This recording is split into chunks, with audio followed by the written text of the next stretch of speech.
welcome. Uh, 3 week break for me personally.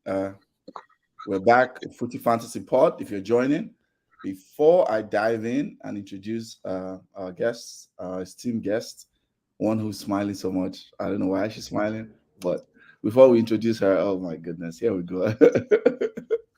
Before we introduce her and the other guy, I'll do a quick admin. If you're watching this, um, like, share, subscribe, Footy Fantasy Pod. It's on there on all our platforms. It's called Footy Fantasy. We're going to have a clear routine now. Like an hour after the live stream, you can find the recorded version on YouTube. 8 a.m. every Monday, Central Time, you can find the podcast version if you're a podcast person to be on all Apple Podcasts, Spotify. And on Tuesdays at 8 a.m., you can find clips if you want clips, short clips of the whole podcast. So just like, share, subscribe. We'll dive in. I actually forget that this is not just on YouTube. I actually need to subscribe to it on my on podcast. Okay. That's so I always forget. I'll send you the link for sure after the podcast. So we'll start with you, of course. Linger, Liverpool fan, quadruple chasing Liverpool fan. Whatever, man. We're just minding our business. Fighting on all fronts. It must be nice. I've been saying that since the last one day, hating silently. It must be nice to be a title race. You've been bitterly saying must be nice for months now. I think on Gomez, you're like, oh, Gomez can cross too. Must be nice. So, of course, our teams are like, on the beach, flip-flops out, sandals already up. Some of us are teams, but nice to join us again. How have you been? Doing well, Finger? Yeah, I've been good. Busy as well, just obviously with things reopening, no longer restrictions anymore. So life is definitely going busy. But I like the busy though. It's good busy. So and thanks for having me on here. I look at my calendar, I'm like, I have so many things to do again. Whoa, yeah, weird. I do have a few trips to book, and it's it was trips that were booked prior to COVID and during 2020 and 2021 in anticipation of things reopening. So now I'm under pressure to use all these credits in the same year. So it's going to be fun. Nice. Linga, anything fun you've been up to this past couple of weeks? Yesterday, this is a shout out for those in the culture. I saw Boys to Men play with the San Francisco Symphony. Oh, wow. And I just felt like I was like a little kid in the kitchen. Like they still got it. It was incredible. It was so good.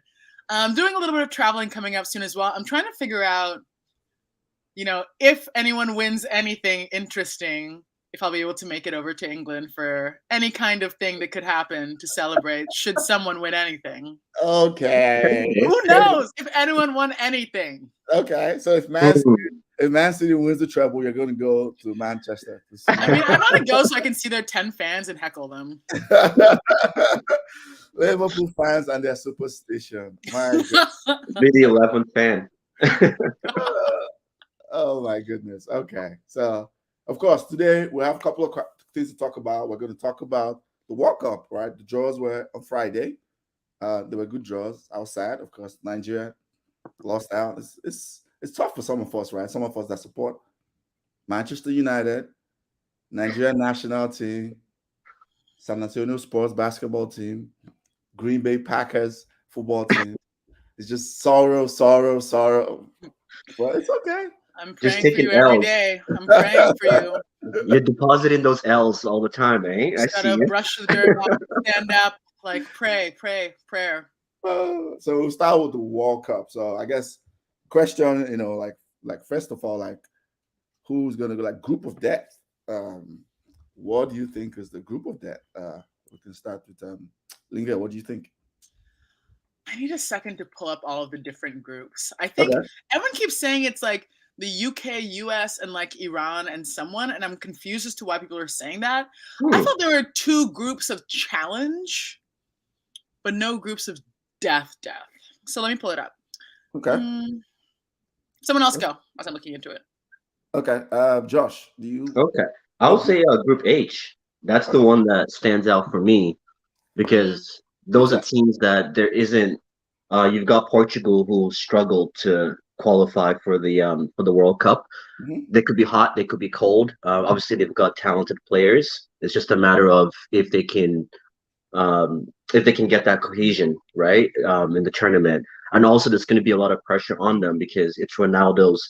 Well, it could be Ronaldo's last World Cup. We don't know. And then Ghana, they have a good young team. Obviously, unfortunately, Nigeria lost the jollof rice derby. So, unfortunately, it was sad to see. Nigeria not make it, but Ghana is a very close neighbor, so it's okay to see Ghana represent. And then you have Uruguay. That's a team that obviously South American teams are always very hard to predict. They just have that determination, and so it's going to be very interesting to see what Uruguay does. And then you've got South Korea, who, yes, and not the most threatening team, but they're also a decent team and can hurt any team on can do anything. Yeah, exactly. Okay. So I see what you mean. I think what you're trying to say is like you have almost 3 teams that are close, like when it comes to level of strength or quality, yeah, maybe strength. They're kind of close to each other, which is Ghana, Uruguay, South Korea. Yeah, those 3. Yeah, and then I put Portugal in there just because they have the names on paper, but are they performing to that level, right? That we expect them to. So yeah.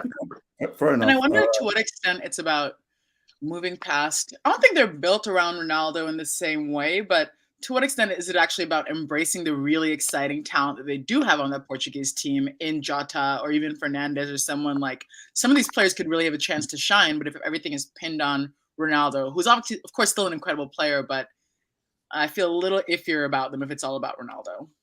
Yeah, and that's fair. And I think that's kind of what they've kind of started moving away from in a way, where in the sense that Ronaldo drifts to the left, and like you said, it's usually like Jota going down the middle or Fernandes. I think their coach is becoming also more attacking, if I can say that, because before that their coach just plays like low block, boring football, tries to counter. Which is what they did. It was in Euros and they got like embarrassed out of the Euros. I think he's trying to become more expansive. Yeah. Renato Sanchez, former wonder kid who became a flop, or like kind of found his way back in a way. Yeah. For Leo. Linga, what are your thoughts of the? Yeah, again, I think what you're saying is closest to a group of death.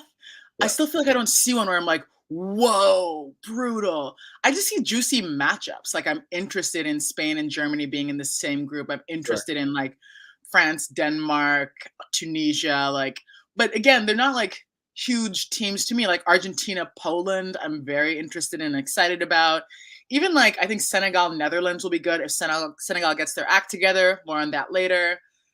England, US, a lot of these games seem interesting, but for most of the groups, barring, you never know, I can pretty easily choose 2 teams that will go through apart from that group. Okay, fair. I to echo your points, I think Group E, especially if somebody like if Costa Rica comes there, in my opinion, right? Because that is the group. Spain, Costa Rica, a tricky team. They always do very well. Germany, Japan too. Last World Cup, right? Didn't they they got to like second round? They did pretty good. Yeah, they did pretty good. So that group is a very, very tricky group, in my personal opinion. It's like, and that's the group I am looking at. Like, this could be interesting, right?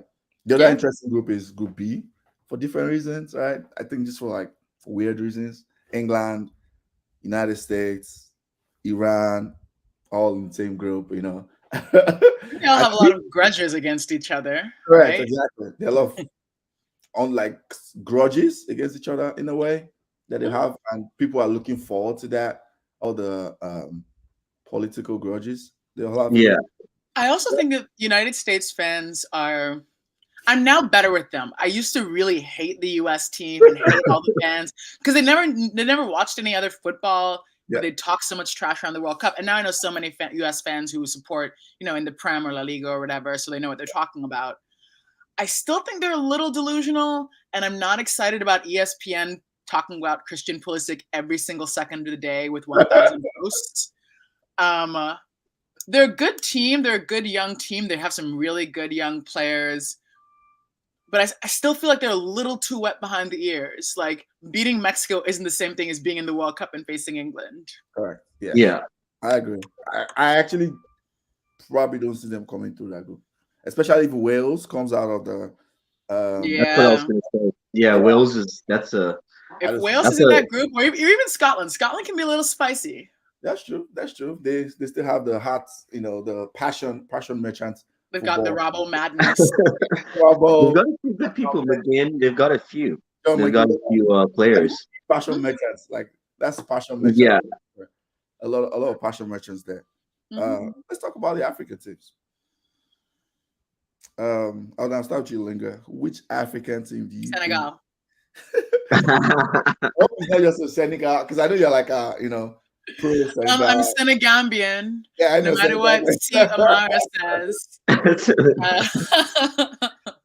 I think, again, it becomes on paper versus in performances. Senegal is such a good team. I'll put Senegal up against a lot of the best European and South American teams as well.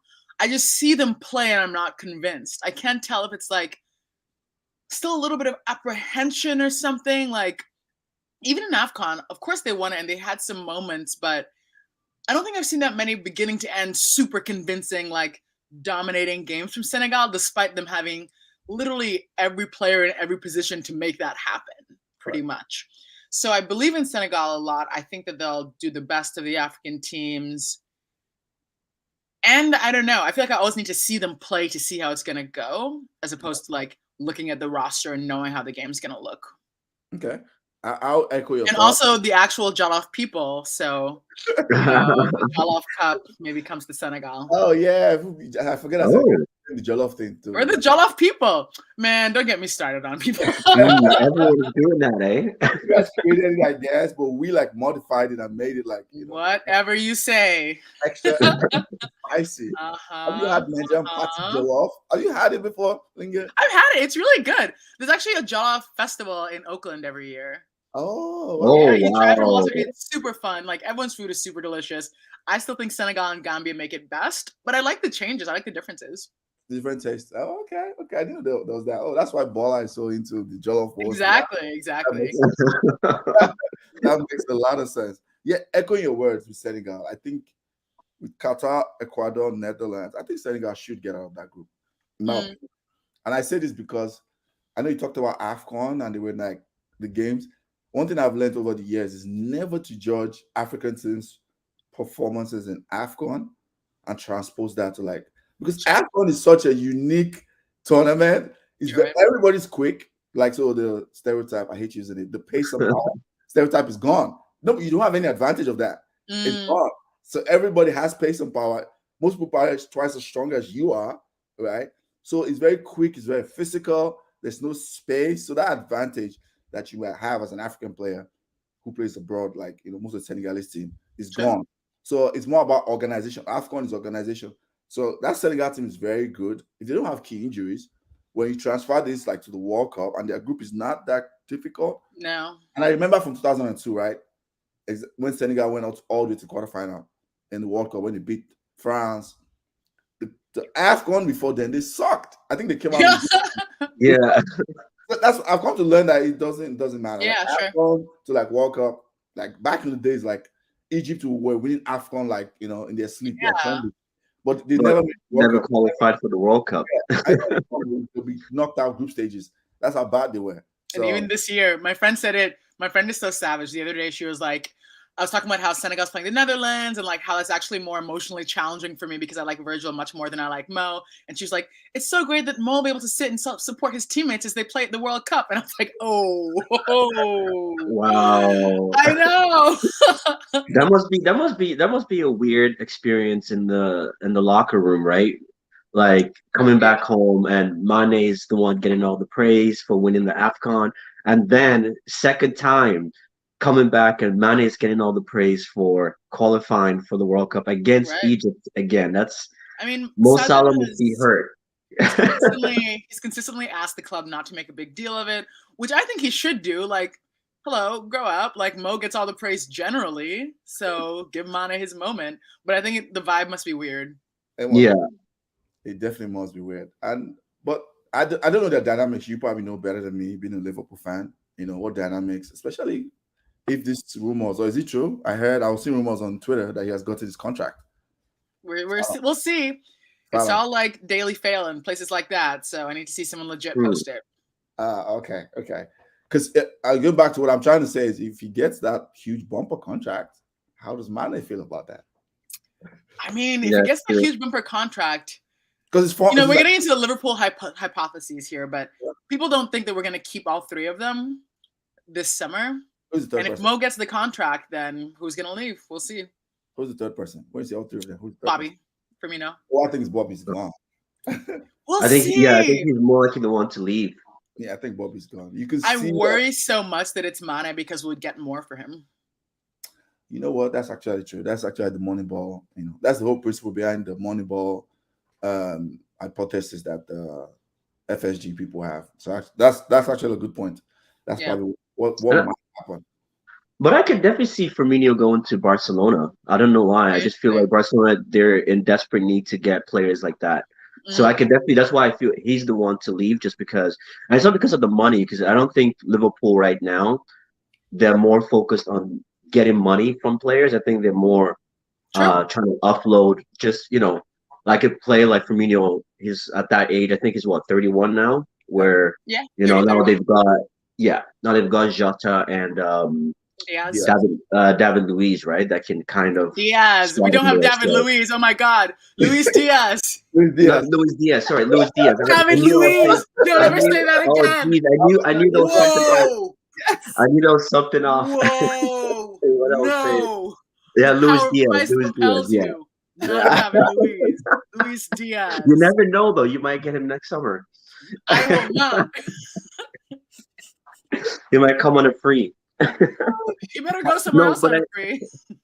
But I definitely do echo what you guys are saying about. I think Senegal as well. They're I think that they're the team that has played together the longest, like in terms of experience with their players.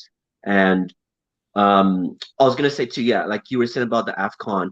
Obviously, bigger teams usually struggle in AFCON. Like obviously, Ayo has given basically the reasons as well, and also just the weather, right? They're used to playing in England, then they come where it's 30 degrees or 35 degrees, of sun, and also the quality of the pitch is totally different, right? So when you're used to playing on a silk, surface, and then you're going to potholes, it's a bit different, right? So I think all those things do play, but I also reserve as well from African teams in tournaments like these is at least I can speak for Nigeria, where it's like they go to these, they play well, they're supposed to, they go to these tournaments and then they just kind of lose their heads and they just don't, it feels like they're not even in the tournament. They don't feel like, they're not up for it, whether it's because of money or whatever it is. So I'm hoping that African politics stays away from the team and then they can actually focus on football. And I think, Senegal definitely has everything it takes to get out of that group. But Senegal had a good shot last time. It was just that nonsense yellow cards thing. Yeah, exactly. With was it Suarez? No, was that Suarez or no? Suarez was Ghana. Suarez was Ghana. Senegal had. It's like the rule where like if you've had more yellow cards than the other team or something, they progress. If you have the same, it's this weird thing, and I was furious. Third, right? They came third, so they were part of the best. Yeah. Yes, that's true. I remember that does make sense. And Ecuador, right? Like I always reserve like South American teams. They're always just that like enigma. They're always you can never rule them out. South American teams. So my other pick, who I think is African team that will go out to Morocco. I think Morocco will come out of the group. I know you probably have a Canadian bias there, Josh. They're in the group. Ooh, Morocco! Wow. I think Morocco could come out as one of the best third teams. At the worst, and at the best, I think they can even come second behind Belgium. I really do. That's actually that's an interesting group. Canada has their moments. Croatia, that team's a little old, but they can still do stuff. Yeah. So that group is a group that is, probably could be another shout for like group of death. Even though I agree, there's really no group of death this time around. Yeah. There really isn't, in my personal opinion. Yeah. So we're gonna do one. I'm gonna ask you guys, which African teams you think will make it to the second round and who will not? And I'll start first. I think Senegal will make it. Yeah. I think Morocco will make it. Who else we got? I'm not that confident in Cameroon. No, definitely not. Not from that group. So that's me. I think Cameroon, or Tunisia, Tunisia, and Ghana are going home. Those are my thoughts. I don't know about you guys. I'm sad Ivory Coast didn't get in. I don't know. They're usually interesting to check out. Yeah. What happened? Who did they lose to? They didn't even make it. Don't even remember. I was actually just checking, like, wait, where are the Ivory Coast? They didn't make it to like the final legs. Okay. They did not. They finished third in that group. They were pretty poor. Qualifiers. They were really poor. Anybody has any other thoughts about the African teams before we? I'm just excited. I'm excited. I think we have a good shot as a continent, but especially as Senegal. Okay. Champions League.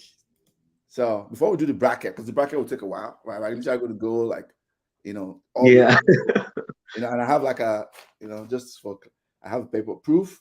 I'll write everybody's score prediction now. Dai already sent me his text. I saw he tried to join. I don't know what happened. Maybe his internet. I'll create like a league. I think Josh was part of the last one we did last year. You were? That was the Euros, right? That we did. Did I win the last? No, I didn't win the last one. I don't think. No, you did not. I thought you were part of the Champions League one we did last year. No, it was Euros. No, because I think I joined late. Yeah, I joined late. Okay. But we did the Euro one together. We absolutely did. Yeah. Before we jump into the bracket itself, since we have a Liverpool resident here, what are your thoughts? Let's do like a quick preview from you. Liverpool Benfica on Tuesday. How do you think it's gonna go? Because I think first leg is in. Isn't it tomorrow? I mean, sorry, this week. It's in Portugal, right? On Tuesday. We play Tuesday. Is it in Portugal or is it on Anfield? First leg. I think it's in Portugal, but I don't remember. Actually, I'll look it up while you give us your preview. What are your thoughts about the game? How do you think it's gonna go? It's in Portugal, first game. Yeah. Okay. I think we're gonna win. Wow, it's gonna. I don't know. A route. How's Benfica been this season? Like, honestly, like, I couldn't tell you that much about their team right now. They beat Ajax, and everybody thought Ajax was going to beat them. They beat Ajax. They're a very physical team. I saw one or two of their games. I think I saw the bootlegs against Ajax. I saw those ones for sure. Then I saw one game in the group stage. They're a very physical team. That's what I remember. They're very, very physical. They play low block football. And a low block too, right? So, yeah. Well, so that's what I remember about them. I see us scoring 2 or 3, maybe conceding 1. It depends on how physical they are. I think that, like, we still do well with physical teams, even though our forwards are, like, kind of small. Mo is bulky, but they're all very short. Yeah. I think it's going to be a good game. Honestly, I just feel like we're in, like, in Super Mario when you get the star and you're sort of shining. Like, I just feel like we're in a good place right now as a team. Momentum. We're winning ugly. We're winning whenever we need to. Like, I feel pretty confident. Must be nice. Must be nice. I know. Just out Hashtag here. Hashtag must be nice. Spectators. I'm just a spectator at this point as a fan. Wait, do y'all support United? I still he supports United. You can see at the background. He has United as background. Oh, true. Yeah, he does. So let's just go in directly to the bracket. Let's not. Benfica, Liverpool. Linger. I need your aggregate scoreline. Over 2 legs. Yes. 5-1. Ooh. Wow. She went hard. Jeez, I guess Salah is scoring a hat trick. I mean, once he signs that contract, man, we need some goals immediately. Get a return on that investment. Exactly. Crazy. 5-1. Josh, Benfica, Liverpool. I'm going Liverpool 3-1. Aggregate scoreline. Okay. Yeah, 3-1 on that. I think Benfica can nick in a goal. And at home. I think it will be like a draw the first leg and then 2-0 in the second leg. Okay. Dio didn't give me scoreline. He just gave me didn't give me a score. He says Liverpool goes through too. So I have Liverpool going through. I have Liverpool going through at 4-0. I don't significant scoring. Sure. Okay, we'll come back to you. Linger. Villarreal. Bayern. I mean, Bayern's gonna go through. Will they take it easy on them? That's the real question. Let's go 6-3. Wow, Lewandowski. I'm just envisioning these high-scoring games to entertain myself. Like, watch watch everyone grind out 1-1 draws. Lewandowski's gonna have a party, huh? Looks like exactly. Josh, Villarreal Bayern. I was gonna go Bayern 3-0, but I'm tempted to go 4-0 on this one. But I'll stick with 3-0. That was my first. You see, decision. I see like a Villa Bayern like spicy 3-3 and then a 3-0. But Villarreal, they have a good team, right? And they have a good coach as well, who's experienced. So that could be tricky. And Bayern's defense isn't really the greatest at the moment, too. So I'm going to shock everybody with mine. No, I'm not going to do that. I almost wanted to, just to make it fun, too, actually. I was going to do that to make it fun. If there's any upset, I'm going to say this straight away. This is the tie. I think there's going to be an upset. If there's any upset, I think this is the tie. So I'm going, Bayern will sneak through, but it will be super close. Okay. It will be 3-2 in my opinion. It's going to be very, very close. It's going to be very close. Yeah. But Bayern was tricky. So I have 3-2 Bayern, or 2-3, I guess. He has Bayern, of course. Dio's a Bayern fan. So that's half is settled. Man City, Atletico Madrid, Linger. What do you think? I mean, it's interesting. City goes through.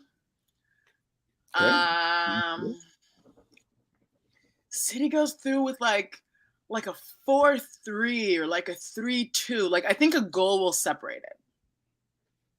A goal separated. I think so. Atletico Madrid, I mean, they're always ready. Like they're up for anything.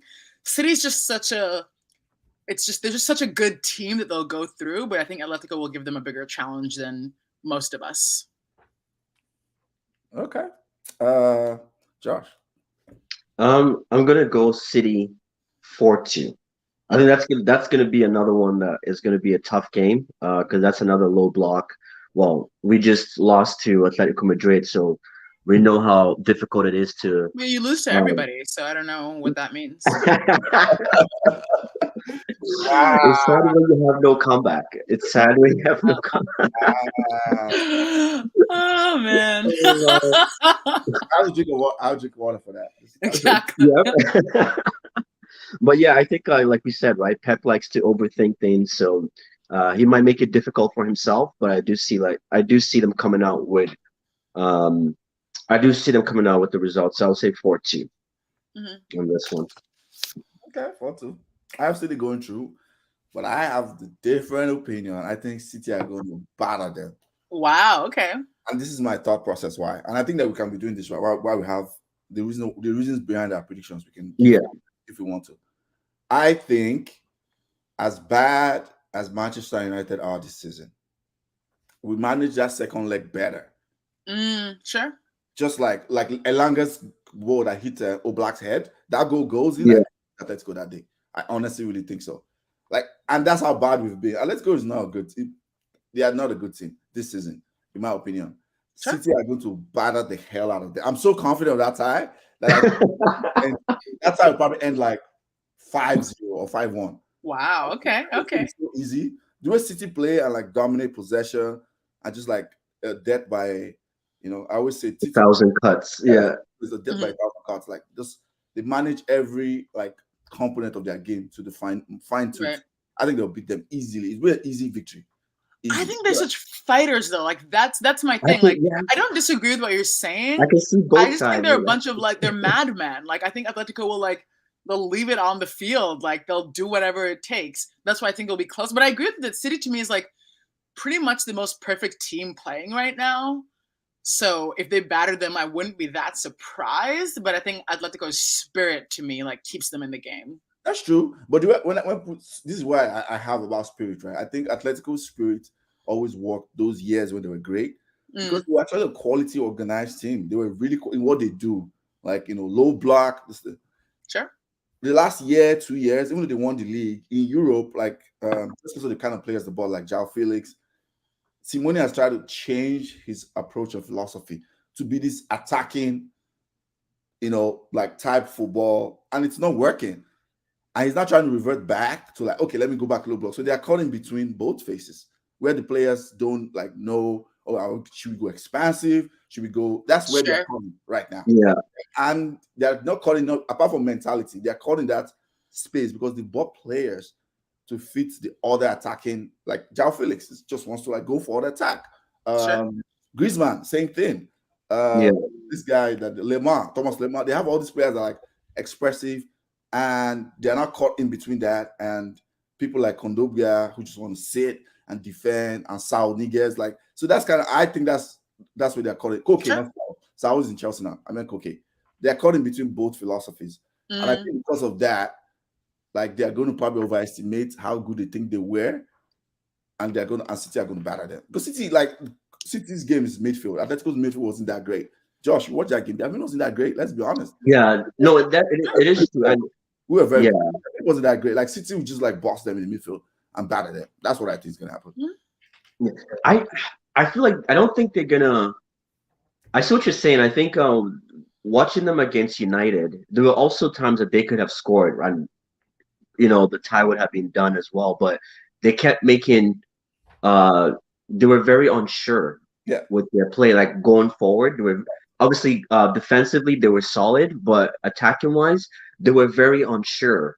With no, we're not sure if this person was gonna advance forward with the ball carrier, and they made a lot of bad passes or mistake passes that if they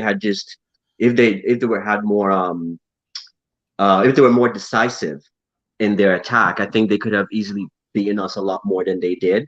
So it's hard to see it, but I think everybody knows City, right? Everyone knows that when you're playing against City, you're not going to have much of the ball. You're not going to see much of the ball. So I think Atletico, this is going to be the perfect game for them to do what they do best, play without the ball. So this is where, like, I definitely see how City can definitely batter any team. They can definitely batter Atletico, which they can for any team. But I can also see it going the other way where, they've already been to Manchester and being the rivals, and now they're feeling more confident now going back to the same city, even though it doesn't mean much, but there's still that, like, now they're comfortable.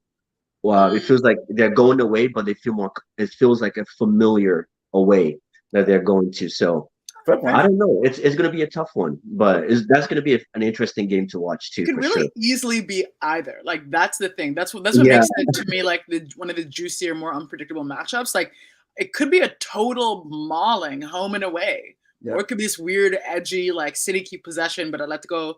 Counter without the ball. Yeah, Okay. I also think like the City debt, like there's this analogy. Like is it Musa Kwanga, the ESPN podcast guy? He used to work on ESPN. He has his own pod now. He calls City the Death Star, right? I feel like getting Grealish was specifically to assemble the Death Star for the Champions League, in my opinion. And that's all Pep has been building up to for this Champions League, where they have this false like midfielders that can keep the ball and keep the ball and keep the ball until you get frustrated and you go out of shape. Then bang, either a true pass comes. That's literally what City does now. Like they keep the ball, like they switch overloads. They keep the ball, short passes. One person get frustrated and you come out of shape. Bang, that's when they go. And so, what's the one flaw then? Right? There's one flaw in the plan of the Death Star. What's the one flaw in City? Is it Pep overthinking things? Like I don't know. I think that I would say that. In my opinion, I think the flaw of the Death Star that City have that they kind of managed last season. I thought that he figured it out last season in the league, but I think the one flaw they have is the counter like down the center. Down like they get that like down the center, they get counter attack easily down the center. And that's why when he made those changes, that Champions League final, like, what? No Rodri, no Fernandinho playing. Who do you play? He played Gundogan as a DM. Like, what? What are you doing?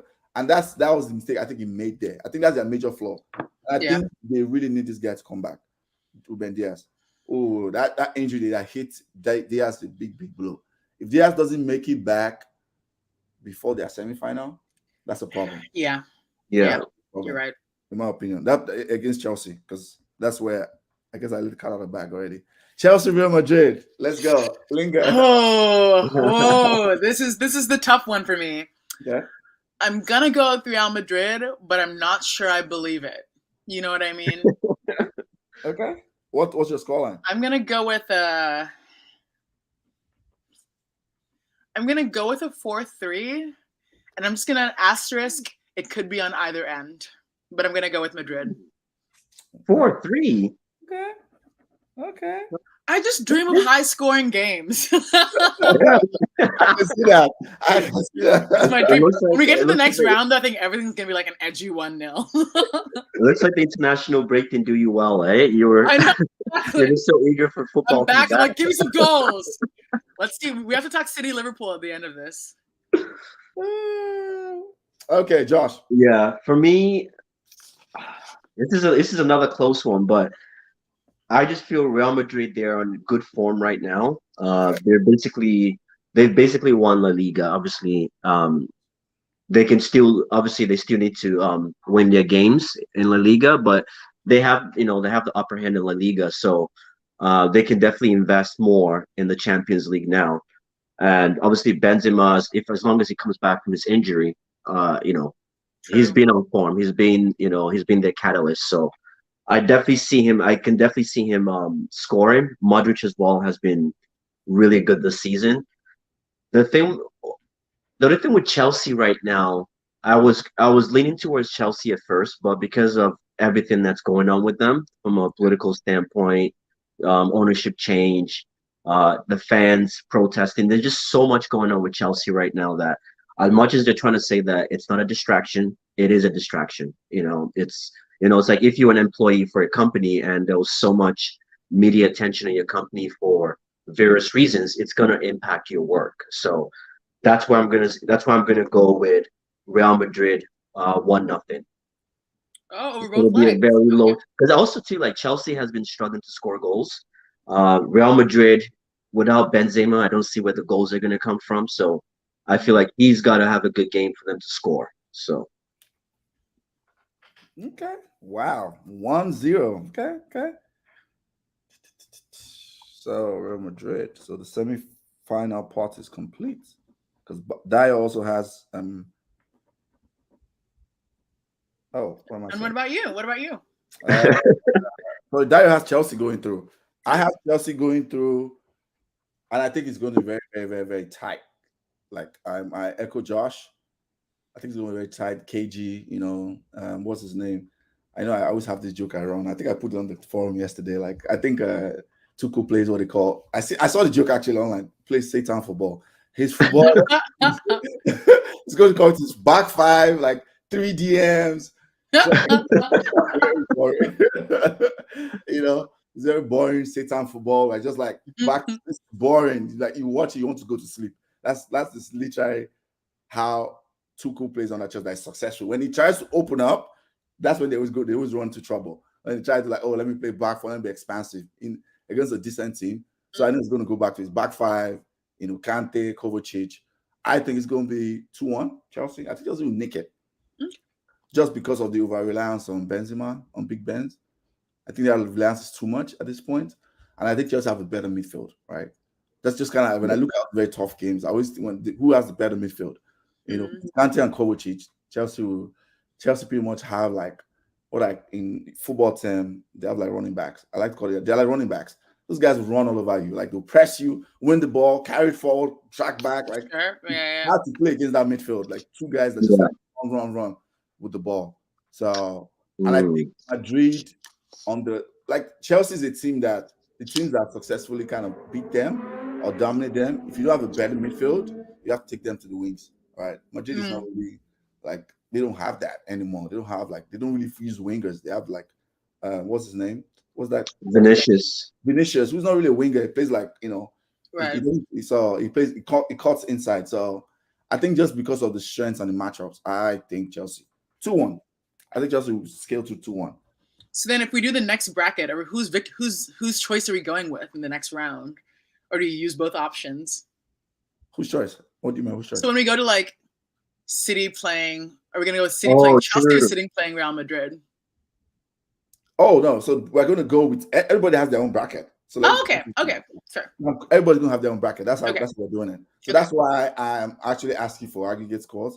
Just you have ties at the end. Oh, true. Who's that aggregate score and gets to win the gift card? Imagine if I get it right with the score. Imagine. I'm almost 100% sure you won't get it right because I'm pretty sure I won't get it right either, man. It's just and giggles. I know. Okay, so we're back to you. Liverpool, Bayern. Ooh. Yeah. Who goes through? Linger. Let's go. And I need the scoreline. So it'll be what? Okay, so sorry. So Liverpool. What's your bracket? Everybody's bracket is the same right now. Everybody on here, we have the same semi-final brackets. Same. Oh, okay. Liverpool go through. What's your scoreline? Oh, for me? No. For me,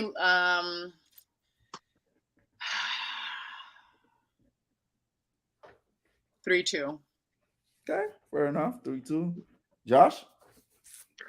Liverpool Bayern. It's tough. No, it's tough. That's a tough one. And what's my heart and what's my sense? Yeah. That's gonna be mine. I don't know if those guys have they played in a long time? They did. Last time played each other in a while. Mane has scored against them a lot in the last few years. The quarterfinal. Oh, okay. They played. I would say 4-2. I'm gonna go with that. I think 4-2 is like is a sweet spot. With Liverpool going through? 4-2 Liverpool. Okay. Let me see who he has going through. Dio has. I don't want Liverpool though, but Dio has Liverpool going through. Wow. Everybody's so big on Liverpool. Dio has Liverpool going through. I mean, we're really good and we're really committed. We know. Must be nice. I didn't say that this time. I said we know. You said it with your tone. Oh my. It's good. It's okay. We had our day in the sun. It's all right. It's all right.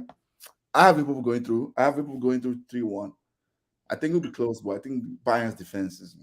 I don't. Sule. But I see Lewandowski scoring more than one. You do? Okay, that's fair. That's actually a fair point. I look at Bayern's defense.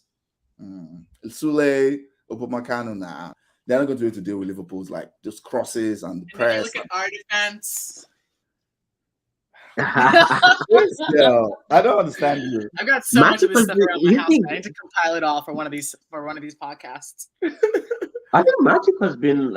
Do you think Matip has been a better defender than Virgil? I think. I was gonna say. I think he's been a better defender this season. I now have a Matip kit because I'm for the streets, and the streets won't forget Joel Matip. I now have the only Matip kit on earth. Oh my goodness.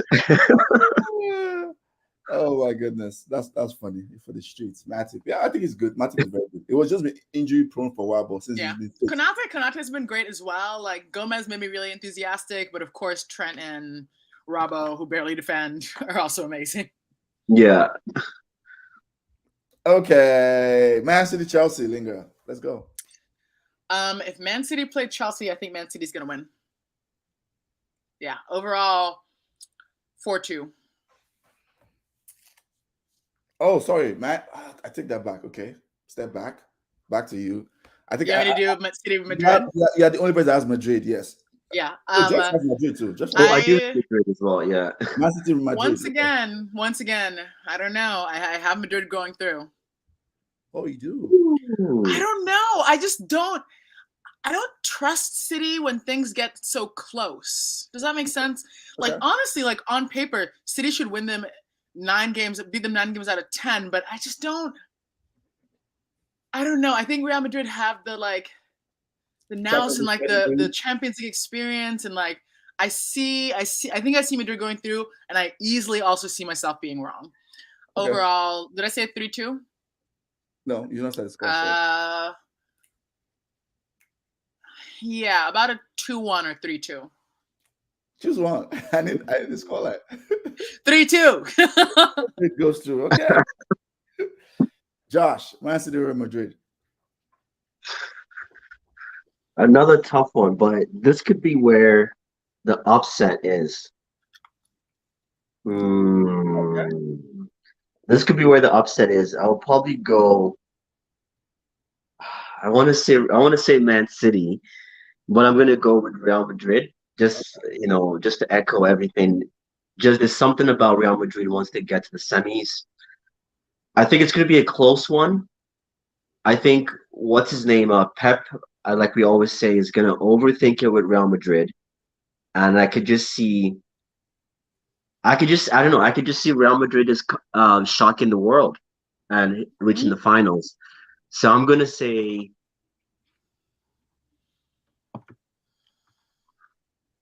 I want to say 3-3 and then go to penalties on this one. But do I say 3-3 and then penalties? Real Madrid wins. I'll go with 3-2. 3-2. Real Madrid. Okay. All right. So Man City, Chelsea. Man City, Chelsea. Who you got? I have Man City. I see a 3-1 victory aggregate scoreline. I see City getting to the second final. Dio has City getting to the final too. So right now we have Liverpool, Madrid for you, Josh, and then Linger. And me and Dio have Liverpool, Man City. Wow, fun times. So I guess we're repeating the finals of 2018 finals? Real Madrid. Yes, that's true. So now I'll start with you, Josh. Who is the winner? And give me a score. Real. Oh, that's it. Okay, you know what? Could this be Real Madrid's year? I hope it is, just because I don't want to see Liverpool winning the 6th Champions League. 7th, my friend. Would that be 7th? Oh my goodness. 7. Wow. Okay, so it's at the point where it doesn't even matter at this point then. Okay. It's long gone. it's long gone. Okay. In that case, Ancelotti or Klopp, because I think when it comes to the finals, it's a coach. It becomes about the coach a lot of the time. Can I say Liverpool? I'm gonna say Real Madrid, and the reason I'm gonna say Real Madrid is because I think obviously we're gonna talk about the Man City Liverpool game. Depending on how that game goes, it depends on if Liverpool is still in the title race. If Liverpool is still in the title race sorry. Oh yeah, because the league will be over by then.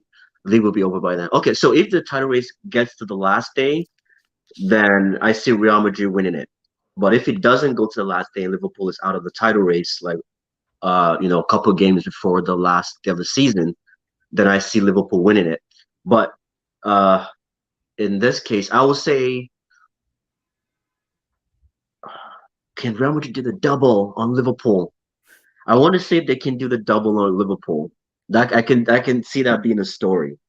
I can see that being a football story for years to come. What's your scoreline? To do a double. Yeah, I could. So Real Madrid, I'll say Real Madrid in the finals. In the finals, it's usually I'll say 1-0.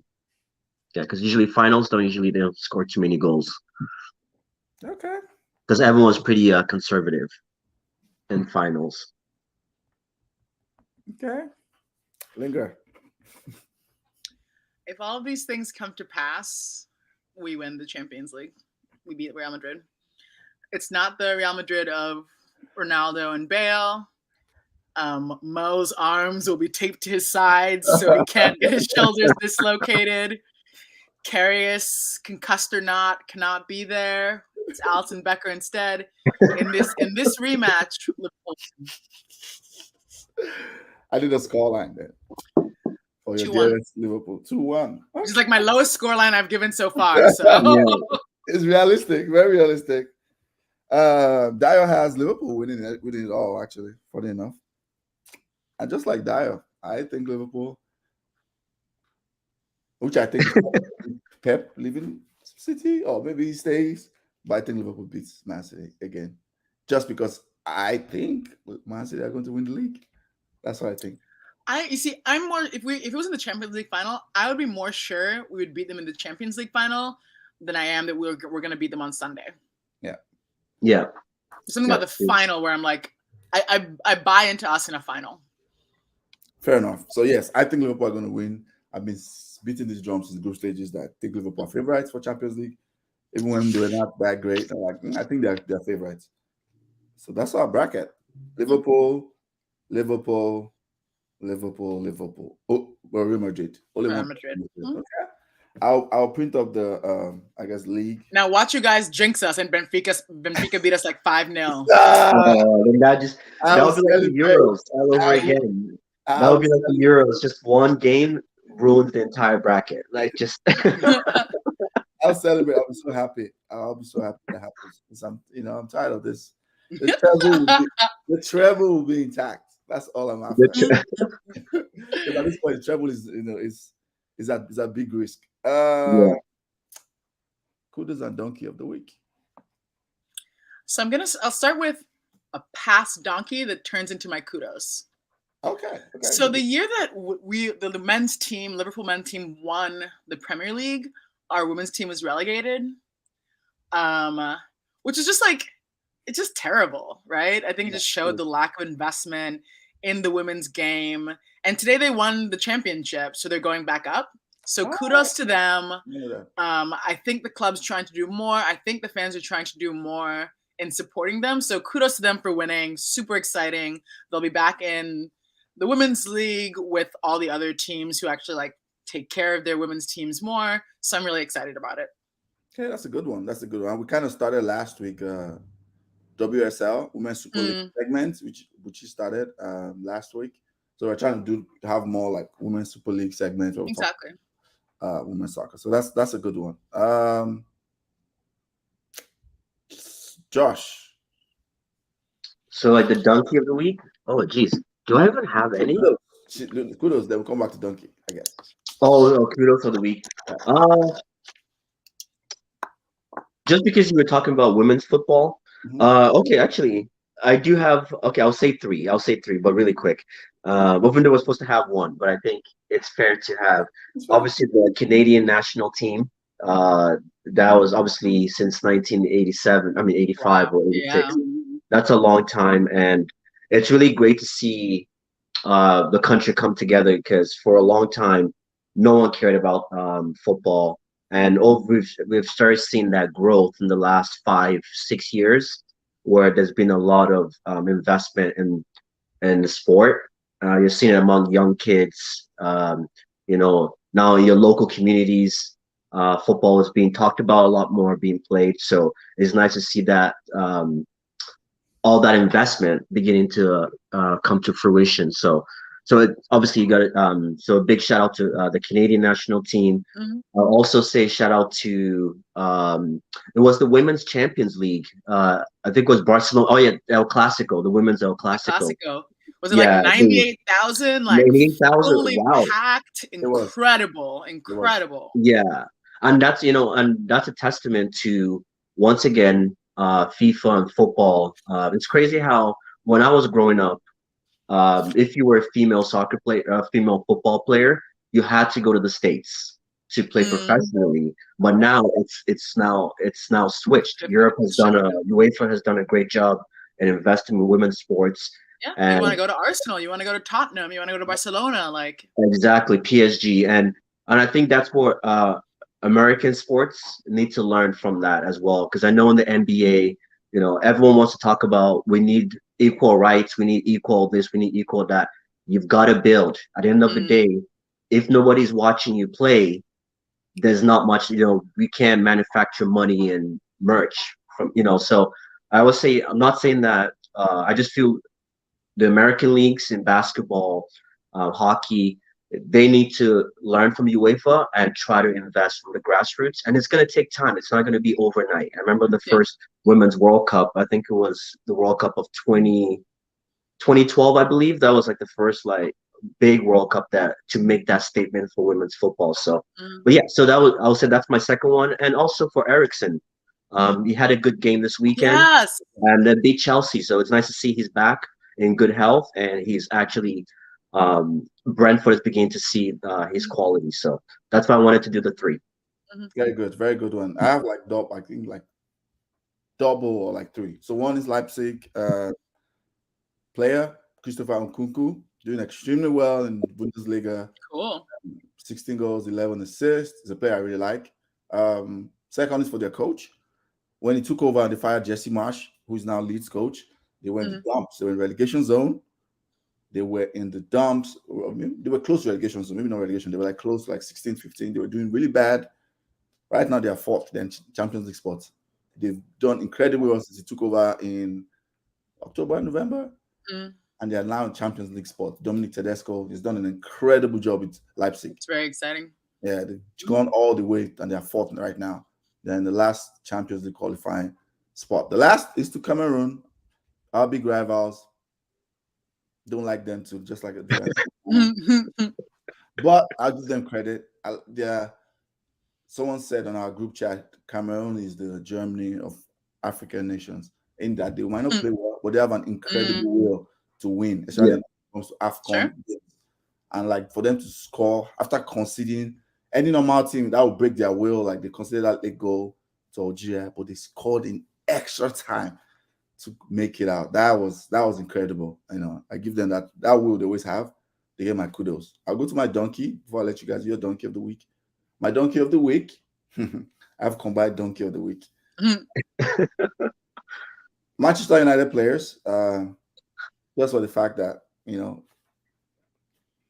top four is still mathematically on, and they played the game like it's a friendly. They're on the beach, especially in the first half. It's like, come on now. Except for the match-going fans that always cheer you guys. Me, I've signed out. I've signed out since Watford a long time ago. I signed out of them. But like the match-going fans that go and like, you know, they spend their money, their time, and they play that game. Like, come on, all of them. The collective donkey of the week. Manchester United board second. Provisional statement saying, "Oh, they are disappointed in like Ragnick." You hire a manager, and I see why they get my donkeys.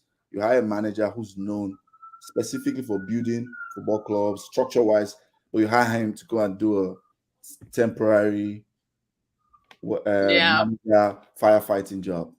When his resume, the most impressive thing in his resume is literally the opposite of that. Being a director of football, that's dumb, in my opinion. So they get my donkey of the week for now coming out to complain when they did, and didn't even back him in the summer, in the January window, didn't buy anybody. So they get my collective donkey of the week. Anybody wants to go? I will go with obviously United is I think this season has just been, you know, they're just donkeys. It's a team made of donkeys, so I don't I think I echo Ayo on that. The second one I want to say, I'm not an English like an England national team supporter, but I gotta give it to Southgate because I've been meaning to speak on that. I think he's a donkey of the week. He's somebody who he says something but does something else. You know, he has his favorites. The fact that he picked Maguire when Tomori was, Tomori was there. So it's like, does Southgate actually watch other leagues? You know, what is his plan for England? You have Sancho, they make it Luke Shaw showing up, Maguire, and then his defense for Maguire's boo. To me, it just didn't make sense to me, and I just feel like Southgate just has his favorites, and so to me, I'm calling him the donkey of the week. So, and he deserves to get booed as well in the next game that they play. Okay. I think booing Maguire is harsh, but I don't think Southgate should be picking him. I think you should stand up for your player and be like, he gives a lot to England, but still choosing him is like, is this not based on form? Like, I'm sorry, Maguire's confidence is shot. I already think he's a shit player, but his confidence is also shot. So for your own team, don't choose him. Okay. Yeah. Fair. Yeah. I don't know. I wasn't really sure. Lampard, I think, is one of my donkeys of the week. how does this guy get these jobs? Like, is it former player privilege or something? Like, he's driving Everton into the ground. His uncle. Like he's a bad manager. Yeah. He's the new he's the 2022. Is it Martin O'Neill? I don't even know. But Lampard was immediately up there. And then like this isn't as egregious as usual, but like some of the reffing decisions just have me scratching my head, man. Like I think the refs they're just perpetual donkeys. The English refs are so bad, and I don't understand why. Like that tackle, like I don't buy into the Arsenal conspiracy hype, but that tackle in the United game, I'm just like, but what? Like I worry about there being favoritism towards particular teams or players. Like stuff has happened with Kane where I'm like, he should have been penalized for this. Stuff has happened with United where like there should have been some sort of penalty for this. Not penalty like a real one, but like some sort of accountability for this. And like I just keep not seeing it, and it's really frustrating. So that ref in particular, I forgot who it was, gets Donkey of the Week, but generally the state of English reffing gets Donkey of the season. Okay, you're talking about tackle, right? What? McTominay's tackle, right? Yesterday. Right. Yeah. Yeah, that was a bad. That was a red card. That was a clear red card. I didn't know what happened there. Why don't you? I was like, yeah. It's quite obvious to me. You know what I mean? Like sometimes it's confusing. Maybe you don't get it. But I'm just like, but this is actually very clear. It is. Yeah, because remember the Pogba one against Liverpool. Mm-hmm. Remember when he comes on and sends him off straight out? Pretty much the same tackle, except Pogba actually got the ball. Pogba's was more valid to me. Yeah. So it's like, yeah, they're kind of picking and choosing. And then I think you're right. City as well, they seem to just keep getting away with calls. You know, it's just, I don't know. I think, yeah, you're right. I think refs play into like the teams. It's like they're, that decisions are influenced by the team and how the game is going. So you're right. Okay. We've come to the end of the show. If you're watching us, like, share, subscribe. Like, share, subscribe. Yeah. Support Liverpool. You're very welcome. All are welcome. Except Dada. Except Dada. You see us on YouTube. I think like 30 minutes an hour after, you can rewatch it if you're just joining. Just watch it on YouTube. Liverpool, I guess I wish you guys well. Oh, wait, who you got? Liverpool City. Who's going to win? Oh, Liverpool. Oh, yeah, true. On Sunday, no, I think. Oh, so okay, we could just do quick predictions. I think it's a draw. I'm going 1-1. I'm going draw 2-2 or Liverpool win 2-1. Okay, Josh. I'm gonna go Liverpool 1-0. Wow. So you think Liverpool's going? I think that's gonna put Pep in a frenzy. And I think he's going to start overthinking Champions League. And then that's just going to be but he'll end up probably winning the league. But, yeah. If Liverpool wins that game on Sunday, City's not winning. I think Liverpool, they can still drop a point somewhere. And we can all still drop points. Everyone's looking like this game's easy, that game's easy, whatever. I'm just like, man, I've seen us lose to worse teams than than who we're about to play. You never know. Not to lose. Just a draw. Never know. Just a draw is enough to... Like, especially when it's back-to-back, just the draw is enough to, ruin your chances. I don't think that's happening. I think if Liverpool wins that game on Sunday, I think they'll win the league. The only way City wins that league is not to allow Liverpool win it on Sunday. In my opinion, that's what I think anyway. We have to go. Later. Thanks for joining. Appreciate it. Always. All right, thanks for the invite as well. See you later. Josh, thanks for coming, man. I have to. I appreciate it. Bye. Okay, all right, take care, guys.